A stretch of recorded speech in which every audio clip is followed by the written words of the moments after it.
اجلاس کے بارے میں آپ کو بتاتے چلیں کہ وزیر خارجہ بلاول بھٹو زرداری، چینی وزیر خارجہ چن کانگ اور افغان عبوری وزیر خارجہ امیر خان متقی وفود کی قیادت کریں گے۔ اجلاس میں افغانستان کی صورتحال اور درپیش چیلنجز پر غور کیا جائے گا۔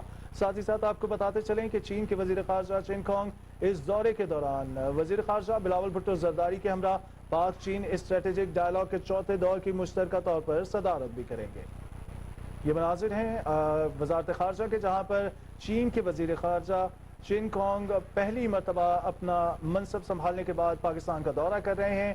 ان کے وزارت خارجہ آمد کے مناظر آپ اپنی ٹیلی ویژن اسکرین پر دیکھ رہے ہیں، جہاں پر وزیر خارجہ بلاول بھٹو زرداری نے ان کا استقبال کیا۔ یہ مناظر ہیں، پرتپاک استقبال کیا گیا اور خوشگوار ماحول میں انہوں نے مصافحہ بھی کیا۔ آپ اپنی ٹیلی ویژن اسکرین پر دیکھ رہے ہیں کہ چین کے وزیر خارجہ چن کانگ بلاول بھٹو زرداری سے ملاقات کر رہے ہیں۔ یہ اس وقت کے مناظر ہیں جب وہ وزارت خارجہ پہنچے تھے، جس کے بعد ان کو جو ہے وفود سے جو ہے تعارف کرایا گیا، اپنے تمام نام